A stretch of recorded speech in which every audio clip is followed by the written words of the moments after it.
Alors que l'Église catholique est secouée par la démission de son souverain pontife, notre prochain sujet est nul autre que Jésus lui-même. Jésus vu par un spécialiste des religions qui a déjà écrit plusieurs ouvrages, notamment sur la naissance du christianisme. Patrick Bannon, chercheur à l'Université de Paris-Dauphine, est dans notre studio de Paris pour nous présenter son dernier titre, Jésus, la biographie non autorisée, rien de moins.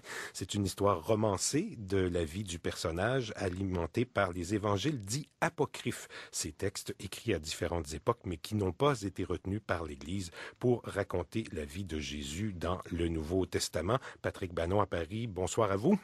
Oui, bonsoir. Alors, déjà le titre est intriguant, hein? Jésus, la biographie non autorisée. Quelle démarche vous avez voulu exactement faire et quels sont ces évangiles dont vous vous êtes inspiré? J'ai voulu tout simplement raconter la vie inconnue de Jésus, celle qui avait été cachée depuis, on a accès au texte évidemment, mais celle qui était cachée depuis le VIe siècle par le décret de Gélase, où environ 70 textes ont été mis de côté par l'Église et considérés interdits d'études, interdits de copie sous peine de mort ou de mutilation. Donc ces textes ont vraiment été mis de côté. Donc il y a, c'est vrai, une version officielle du message de Jésus et de sa vie. C'est les textes, les fameux évangiles, les textes inspirés, qui ont été, eux, retenus par l'Église aux alentours du IVe siècle. L'Église a totalement ignoré ces 70 textes, à tort, parce que ce sont des textes d'une immense richesse, et qui apportent surtout de nouveaux éclairages sur la croyance des premiers chrétiens. Oui, donc vous avez lu ces textes, bien sûr, et l'originalité de votre démarche aussi, c'est en quelque sorte de les avoir confondus dans une espèce de récit romanesque, n'est-ce pas, quelque part? Oui, mais c'était le seul moyen pour moi, je crois, d'abord de donner accès au plus grand public à ces textes, parce que ce sont des textes quand même qui sont compliqués, qu'il faut interpréter, qui ont été écrits en différentes langues, en copte, en latin, en grec, en arabe, en araméen, en hébreu. Donc tout un programme, oui. Tout un programme. Alors, ce qui est vraiment intéressant, c'est que ces textes-là, ces récits, ces évangiles, sont la mise par écrit de traditions orales de communautés chrétiennes à travers l'Empire romain.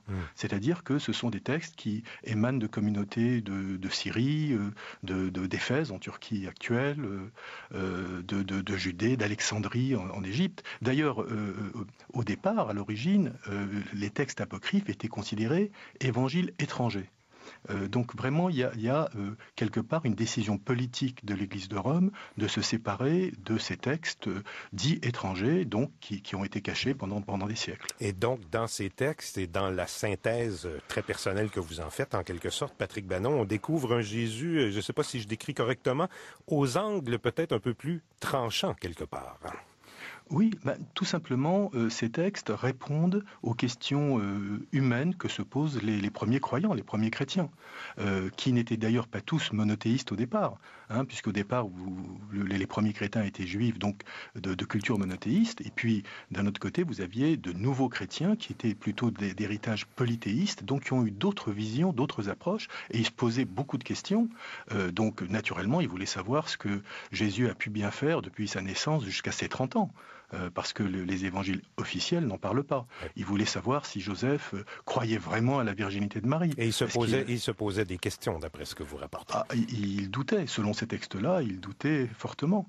Et puis, il y a des passages très très beaux, comme par exemple l'agonie de Joseph avec Jésus à ses côtés, qui le pleure, et c'est l'agonie d'un père. Donc il y a aussi un mélange vraiment de merveilleux, de réponses à des questions fondamentales, et puis en même temps, la vie de tous les jours. C'est-à-dire qu'il se pose vraiment des questions sur la résurrection, sur qu'est-ce qu'a pu faire Jésus après sa crucifixion, sa résurrection, et qu'il est descendu dans le monde souterrain, mais qu'est-ce qu'il y a fait? Bon, les évangiles apocryphes tentent de répondre à ces questions-là. Puis il y a aussi, et je crois que ça c'est très important, c'est la relation entre Judas et Jésus, qui, selon les apocryphes, c'est un texte qui date de 150 environ avant Jésus-Christ, était son apôtre préféré, et non pas l'apôtre maudit maudit qu'on a décrit par la suite. C'est ça, et celui qui l'a trahi.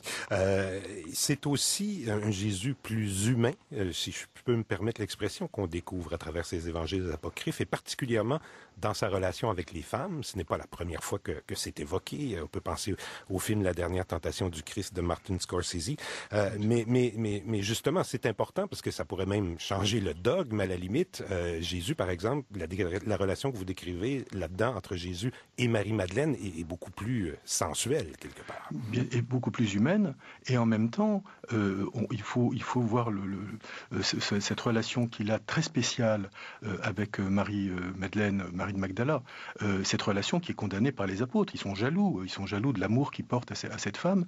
Mais en réalité, toutes les femmes tiennent une place très importante dans le début du christianisme. Elles entourent Jésus en permanence. Au moment de la crucifixion, c'est elles qui sont présentes. Il n'y a plus d'apôtres, à part Jean, il n'y a plus d'apôtres qui sont autour de lui pour le soutenir. Les femmes sont présentes tout le temps. Dans ces textes, elles sont nommées. Elles ne sont pas la sœur d'eux, la mère d'eux, elles n'ont pas des fonctions, elles existent en tant que femmes, en tant qu'êtres humains.